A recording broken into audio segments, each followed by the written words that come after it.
James Jesus Angleton sat in his dimly lit office at CIA headquarters in Langley, Virginia. It was nearly midnight on November 22, 1963. Just 6 hours earlier, President John F. Kennedy had been pronounced dead in Dallas. The nation was in shock, mourning their charismatic young leader who had promised to take America to the moon and bring peace to the world. But Angleton wasn't mourning. In fact, he seemed strangely calm for a man whose job was to protect America from its enemies. He picked up his secure phone and dialed his home number. When his wife Ruth answered, her voice thick with tears over the day's tragic events, Angleton said something that would haunt investigators for decades. "Darling, you can sleep soundly tonight. I can finally rest easy." What did the CIA's chief of counterintelligence know that the rest of America didn't? And why would Kennedy's death bring him such relief? Tonight, we're going to examine classified documents that were hidden for over 50 years. Documents that revealed the CIA's true relationship with Lee Harvey Oswald, and evidence that suggests the agency that was supposed to protect the president may have been complicit in his murder. I'm your host from Dark Mystery Studios, and I present Hidden Secrets. Here, we uncover the dark secrets our government tries to hide. This week's episode, Hard Evidence at Langley. To understand James Jesus Angleton's reaction to Kennedy's death, we need to go back to the beginning of their relationship. Angleton was no ordinary CIA officer. Born in Boise, Idaho in 1917, he was a Yale-educated intellectual who spoke multiple languages and had a passion for poetry and orchid growing. But beneath his scholarly exterior was one of the most paranoid and ruthless men in the intelligence community. During World War II, Angleton had worked for the Office of Strategic Services, the CIA's predecessor, operating behind enemy lines in Italy. After the war, he returned to his family's business in Detroit, but the mundane world of commerce couldn't satisfy a man who had tasted the intoxicating world of espionage. When the CIA was formed in 1947, Angleton was among the first recruits, quickly rising to head the counterintelligence staff. By 1961, when Kennedy took office, Angleton had become the most powerful man at the CIA after Director Allen Dulles. Operating from his fortress-like office in Langley, he controlled access to the agency's most sensitive files and had the authority to investigate anyone he suspected of being a foreign agent, including other CIA officers and even government officials. But Angleton had a problem with the new president. Kennedy represented everything the intelligence community feared: youth challenging experience, idealism confronting pragmatism, and worst of all, from Angleton's perspective, weakness in the face of the communist threat.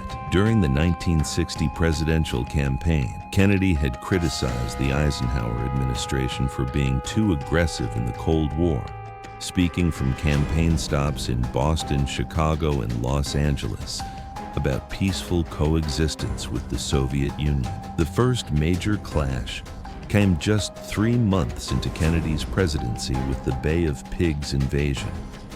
The CIA had been planning this operation to overthrow Fidel Castro since 1960, training Cuban exiles at secret camps in Guatemala and Florida. When Kennedy inherited the plan, he met with Angleton and other CIA officials in the White House Situation Room, expressing serious doubts, but ultimately giving his approval with one crucial caveat: he would not provide direct U.S. military support. The invasion was a disaster. Without American air cover, the Cuban exiles were slaughtered on the beaches at the Bay of Pigs.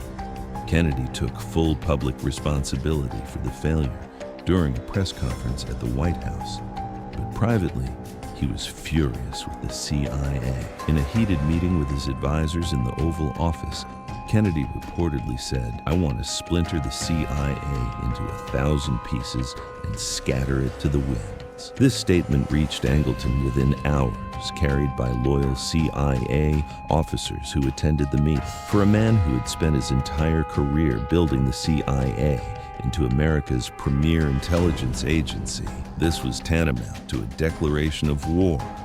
By 1963, Kennedy had become, in the eyes of many CIA officers, a clear and present danger to American national security.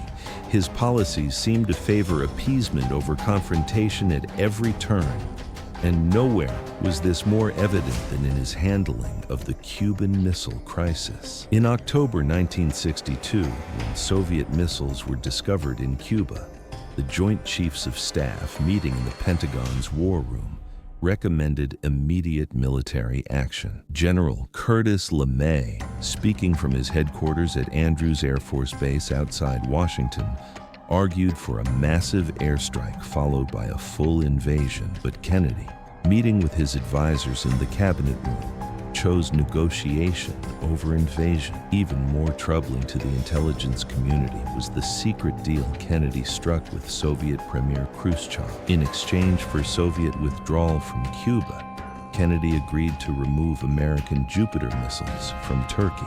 This agreement was so sensitive that Kennedy kept it secret from most of his own administration, conducting the negotiations through back-channel communications coordinated from the White House basement. To military and intelligence leaders, this looked like capitulation.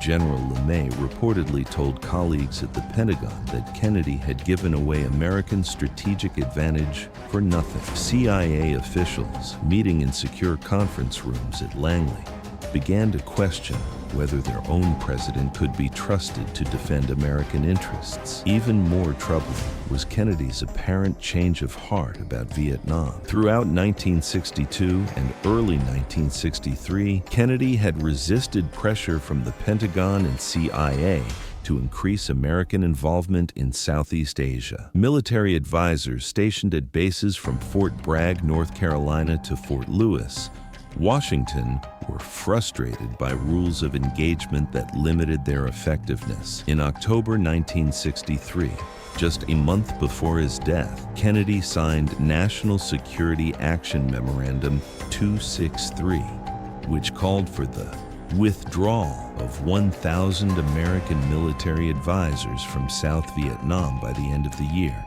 and the complete withdrawal of all American personnel by 1965.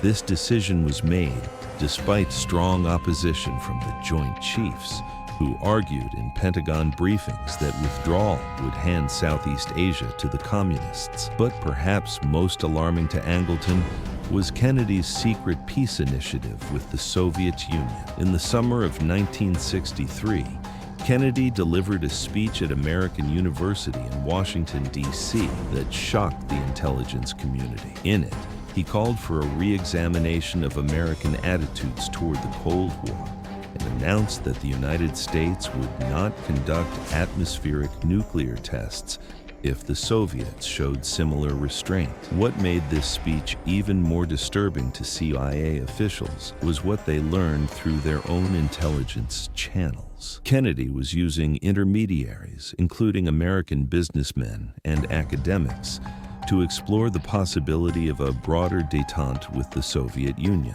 These back-channel communications, detected by Angleton's counterintelligence apparatus, included discussions of potential cooperation in space exploration and arms reduction. For Angleton, these policies represented nothing less than surrender to the communist enemy. He had spent his entire career fighting Soviet penetration of American institutions, and now the president himself seemed to be doing Moscow's work for them. It was around this time that Angleton began taking a special interest in a peculiar case that had been developing in his files: the strange career of Lee Harvey Oswald. Lee Harvey Oswald first appeared on the CIA's radar in 1959, and at the age of 19, he attempted to defect to the Soviet Union while on leave from the Marine Corps. But Oswald wasn't just any Marine. He had been stationed at Atsugi Air Base in Japan, and before that at bases in California and North Carolina, where he had access to classified information about some of America's most sensitive military programs. Embassy officials, trained to handle such cases, tried to dissuade him, but Oswald seemed determined to go through with his defection.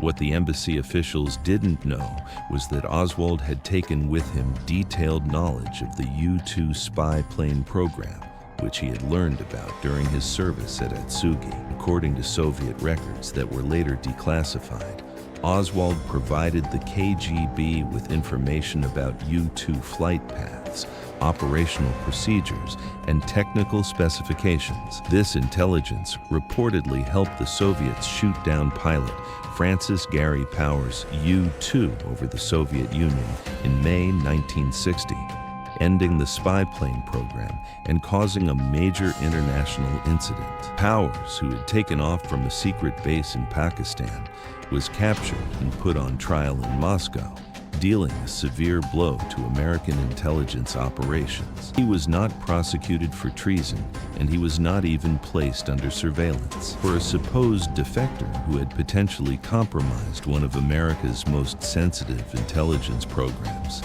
This treatment was extraordinary. Recently declassified documents suggest why Oswald received such lenient treatment. He may never have been a genuine defector at all. Instead, Oswald appears to have been participating in a CIA program designed to place American agents inside the Soviet Union. This program, known internally as the False Defector Program, was one of Angleton's special projects.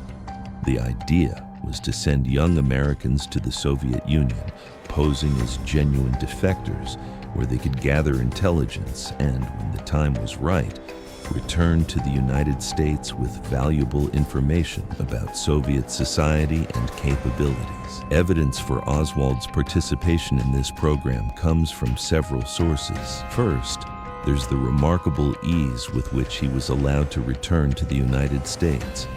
Second, there are financial records showing that Oswald received money from unidentified sources during his time in both the Soviet Union and after his return to America. These payments, traced through banks in Dallas and New Orleans, came from accounts that were later linked to CIA front organizations. Third, there are testimonies from other participants in the false defector program who later came forward to describe their experiences. In the 1970s, several former CIA operatives revealed that they had been part of similar operations, traveling to the Soviet Union under false pretenses and reporting back to their handlers in Langley. Perhaps most significantly, there's a CIA document from 1960 found in the agency's files at Langley that refers to an American Marine who had defected to the Soviet Union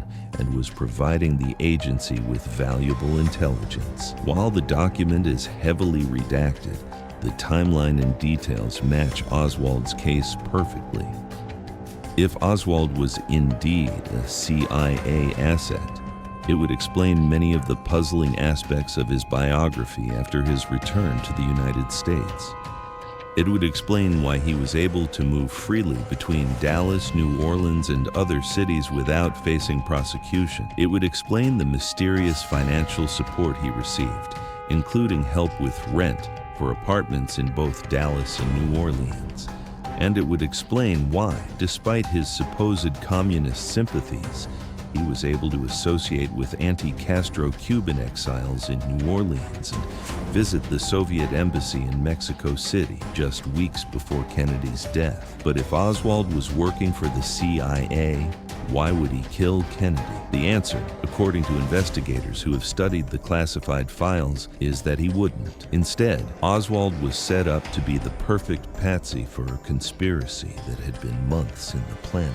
The key to understanding the Kennedy assassination lies in what happened in Mexico City in late September and early October 1963, just 7 weeks before the president's death. According to the official story, Lee Harvey Oswald traveled by bus from New Orleans to Mexico City to visit the Soviet and Cuban embassies. where he requested visas to travel to Cuba and from there to the Soviet Union. Both embassies allegedly turned him down, leaving Oswald frustrated and angry. But newly declassified CIA and FBI documents reveal that this official story is largely fabricated. The truth about Oswald's Mexico City trip is far more complex and points directly to CIA involvement in setting up the assassination. The CIA's Mexico City station, located in the American Embassy, was one of the agency's most important overseas operations. Under the direction of Station Chief Winston Scott, the CIA conducted extensive surveillance of both the Soviet and Cuban embassies in Mexico City.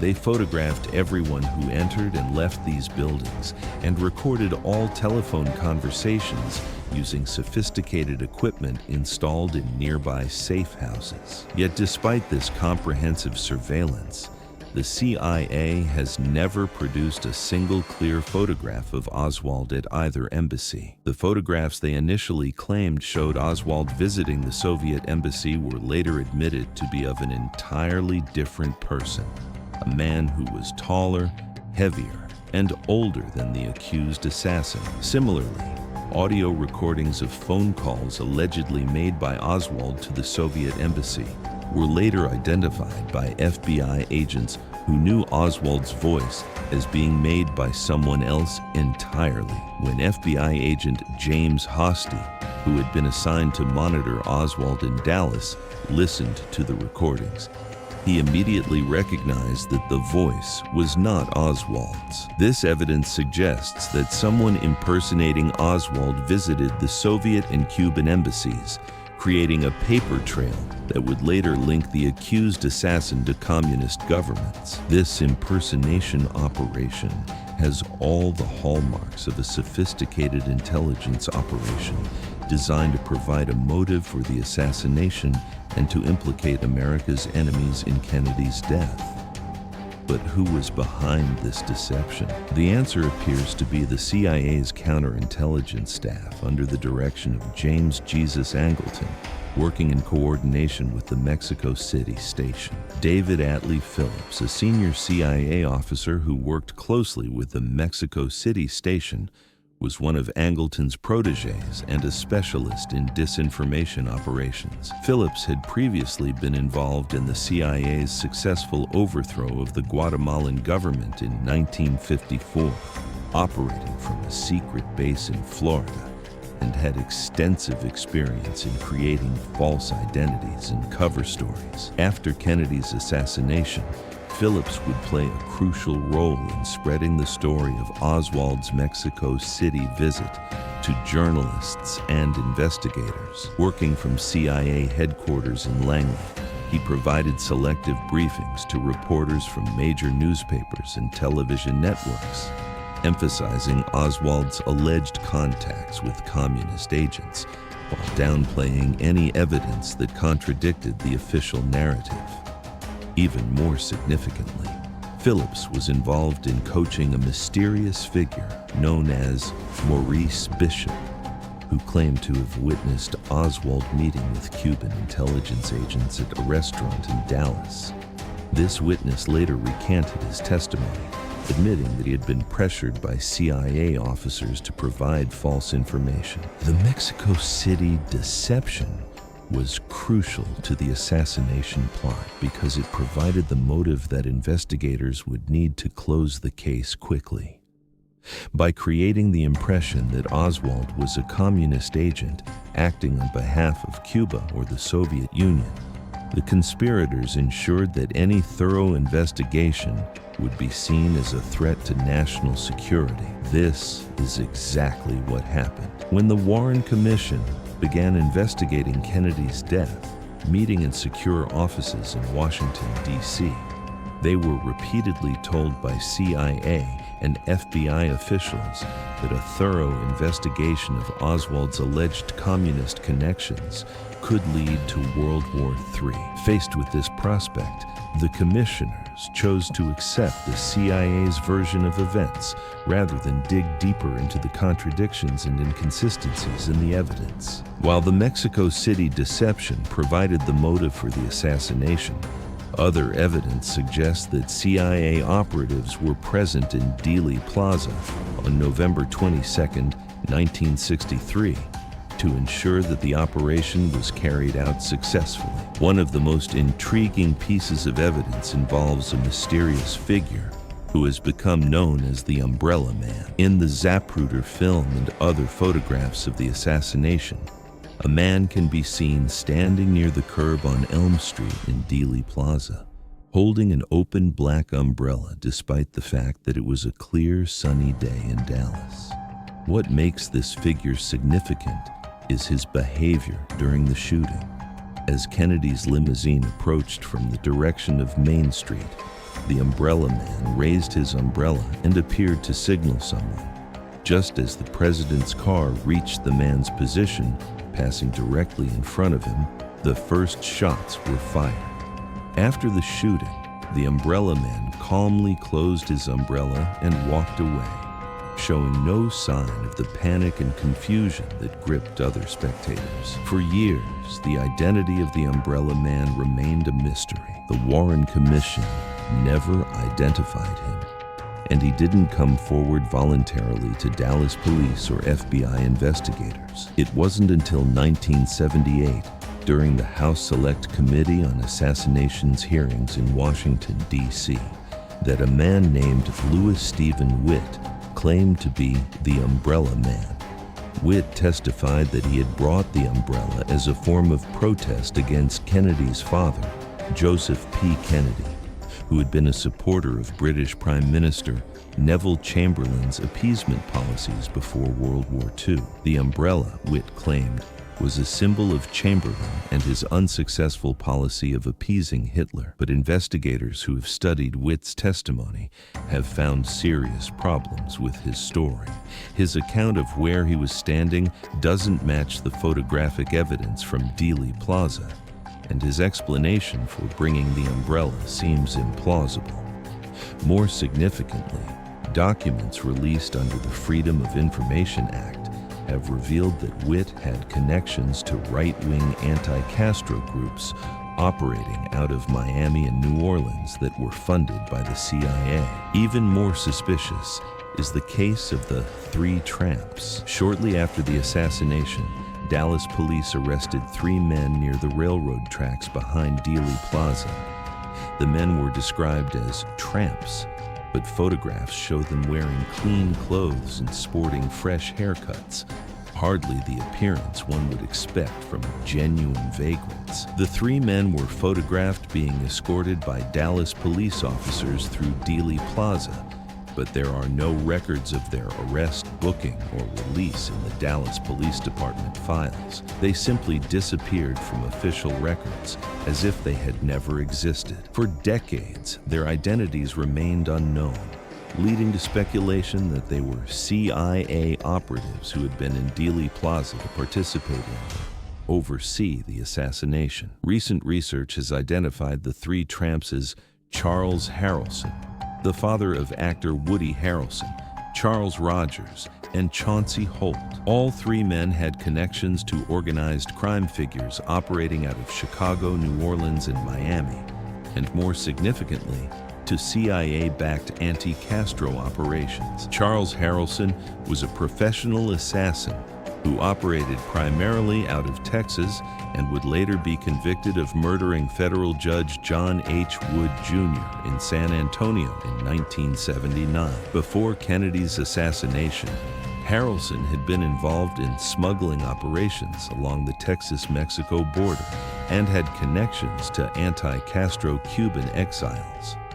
Charles Rogers was a suspected CIA contract agent who had been involved in operations against Cuba, working with exile groups based in Miami. FBI files released years later showed that Rogers had been under surveillance by the Bureau for his connections to organized crime figures and his involvement in arms smuggling operations. Chauncey Holt, the most mysterious of the 3, later claimed to be a CIA operative who had been sent to Dallas as part of the assassination plot. Before his death in 1997, Holt gave several interviews to researchers in which he described his role in providing false identification documents for CIA operations and his presence in Dealey Plaza on November 22, 1963. The presence of these men in Dealey Plaza suggests that the assassination was not the work of a lone gunman, but rather a carefully planned operation involving multiple participants, including individuals with ties to the CIA and organized crime. This evidence points to a conspiracy that extended far beyond Lee Harvey Oswald and into the highest levels of the American intelligence community. In the hours and days following Kennedy's assassination, James Jesus Angleton and his associates moved quickly to control the investigation and ensure that it led to the conclusion they desired, that Lee Harvey Oswald had acted alone. Within hours of the shooting, Angleton had taken control of Oswald's CIA file from his office at Langley, removing it from normal channels and placing it under his personal supervision. This file reportedly contained hundreds of documents related to Oswald's activities, including his time in the Soviet Union, his connections to the false defector program, and his contacts with CIA operatives in New Orleans and Dallas. Most significantly, Angleton blocked CIA cooperation with other investigative agencies. When the FBI, working from their headquarters at the J. Edgar Hoover Building in Washington, D.C., requested access to the CIA's files on Oswald, Angleton provided only selective documents that supported the lone gunman theory while withholding evidence that might have revealed Oswald's true relationship with the agency. This pattern of concealment continued throughout the Warren Commission investigation. CIA witnesses, prepared by Angleton's staff in secure briefing rooms at Langley, consistently testified that the agency had had no relationship with Oswald and had never considered recruiting him as an asset. These statements were later revealed to be false, but by then the Warren Commission had already reached its conclusions and published its report. Angleton also played a crucial role in managing the media coverage of the assassination, working through contacts in major news organizations based in New York, Washington, and other major cities. He helped to promote the lone gunman narrative while discrediting alternative theories. Journalists who asked uncomfortable questions about CIA involvement found their sources drying up and their careers suffering. Perhaps most significantly, Angleton oversaw the destruction of crucial evidence. In the months following the assassination, hundreds of documents related to Oswald and the assassination were destroyed at CIA facilities in Langley and other locations, officially as part of routine file maintenance. These included records of Oswald's debriefing when he returned from the Soviet Union, financial records showing payments to Oswald from CIA front organizations, and communications between CIA officers about the case. The destruction of this evidence makes it impossible to prove definitively that the CIA was involved in Kennedy's assassination, but the pattern of concealment and destruction suggests that the agency had something significant to hide, something that went far beyond normal intelligence operations and into the realm of treason. The truth about James Jesus Angleton's role in the Kennedy assassination might have remained hidden forever, if not for a series of interviews he gave to journalist Seymour Hersh in the years before his death in 1987. By the 1970s, Angleton's career was in ruins. He had been forced to resign from the CIA in 1974 following revelations about the agency's domestic surveillance programs, including illegal mail opening operations and spying on American citizens. His legendary paranoia had finally consumed him, leading him to see Soviet penetration everywhere and to destroy the careers of numerous loyal CIA officers. In his final years, Angleton lived quietly in Arlington, Virginia, just across the Potomac River from Washington, D.C. His health was failing, and he seemed to be wrestling with the weight of the secrets he had carried for decades. It was during this period that he agreed to speak with Hirsch, who was working on a book about the CIA's secret operations. In his conversations with Hirsch, conducted in Angleton's modest home in Arlington, the former CIA official seemed to be trying to unburden himself of decades of secrets. While he never directly admitted to participating in Kennedy's assassination, he made a series of cryptic statements that strongly suggested CIA involvement. "Kennedy thought he could control us," Angleton told Hirsch during one of their meetings. "He thought he could make us into his personal intelligence service. He didn't understand that we serve something larger than any individual president." When Hirsch pressed him about specific CIA operations during the Kennedy administration, Angleton became evasive, but hinted at actions that went beyond normal intelligence activities. "There are things we did," Angleton said, staring out the window of his Arlington home toward the lights of Washington, D.C., "that were necessary for national security, but that no president could ever have authorized. Someone had to protect the country from its own government." Most significantly, when Hirsch asked directly whether the CIA had been involved in Kennedy's death, Angleton's response was telling. Instead of issuing a direct denial, he said only, "There are secrets that will go to the grave with me." These conversations, combined with the documentary evidence that has emerged over the decades, paint a disturbing picture of a rogue intelligence agency that viewed the elected president as an enemy to be eliminated. The strongest evidence for CIA involvement in the Kennedy assassination comes from documents that were classified for over 50 years and only released in recent decades. These documents, obtained through Freedom of Information Act lawsuits filed in federal courts in Washington, D.C., and congressional investigations, reveal the depth of the agency's animosity toward Kennedy and the extent of their deception in the aftermath of his death. One particularly damaging document is a CIA memorandum dated November 23, 1963, just one day after the assassination. Found in the agency's files at Langley, this memo, written by an unnamed CIA officer, states, "Oswald was indeed our man in the Soviet Union.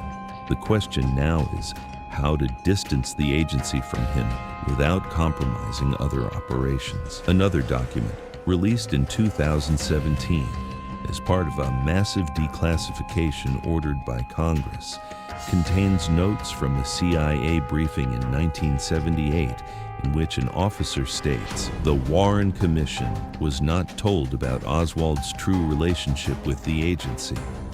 This was considered necessary to protect national security and ongoing operations." Perhaps most explosive is a handwritten note found in Angleton's personal papers after his death. The note, dated November 22, 1963, contains a list of actions to be taken immediately after the assassination. These include secure O files, brief Mexico station, coordinate with FBI liaison, and prepare cover story. The note suggests that Angleton had advanced knowledge of the assassination and had prepared a response plan. While the note's authenticity has been questioned by some researchers, handwriting experts have confirmed that it appears to be in Angleton's distinctive script. These documents, taken together with the testimonial evidence and the pattern of concealment that followed the assassination, provide strong circumstantial evidence that the CIA was involved in Kennedy's death. While they may not constitute legal proof of a conspiracy, they paint a disturbing picture of an agency that was prepared to commit the ultimate act of treason against its own government. The assassination of John F. Kennedy marked a turning point in American history. The optimism and idealism of the early 1960s gave way to cynicism and distrust. The American people began to question not just their government's policies, but its basic honesty and legitimacy. But the assassination also marked a turning point for the CIA. Having successfully eliminated a president who threatened their power, the agency became increasingly bold in its operations. The Vietnam War escalated dramatically under Kennedy's successor, Lyndon Johnson, exactly as the CIA and Pentagon had wanted. American involvement in Southeast Asia would continue for another decade, costing tens of thousands of American lives and hundreds of thousands of Vietnamese lives. Operating from their headquarters in Langley and from stations around the world, the CIA also became more aggressive in its domestic operations, spying on American citizens and infiltrating domestic political organizations.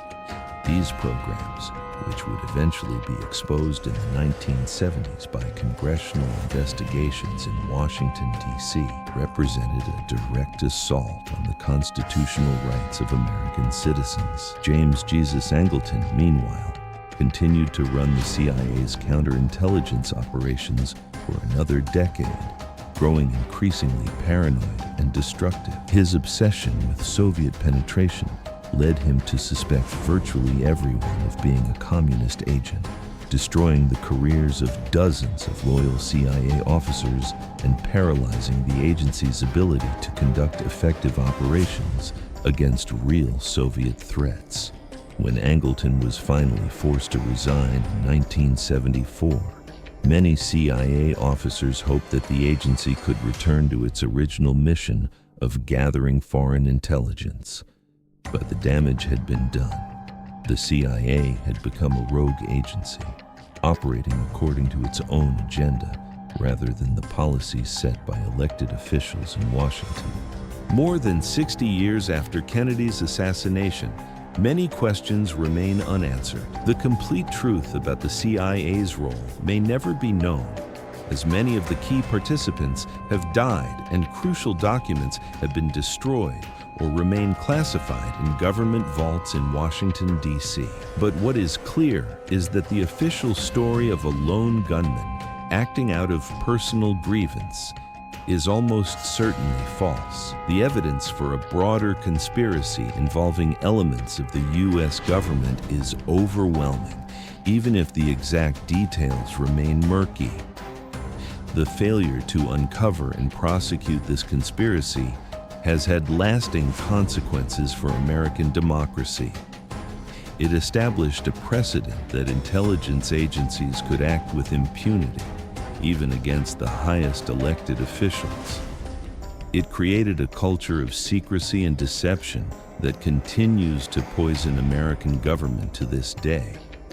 Perhaps most tragically, it deprived the American people of a president who might have led the country in a very different direction. Kennedy's plans for withdrawal from Vietnam, détente with the Soviet Union, and a more peaceful approach to international relations died with him in Dallas. As we've seen throughout this investigation, James Jesus Angleton's phone call to his wife on the night of November 22, 1963, takes on a sinister significance. When he said he could finally rest easy, he wasn't expressing relief that a national tragedy was over. He was celebrating the successful elimination of a president who had threatened to destroy the CIA and everything Angleton had worked to build. The truth about Kennedy's assassination may be buried in classified files that will remain secret for decades to come, locked away in government archives in Washington, D.C.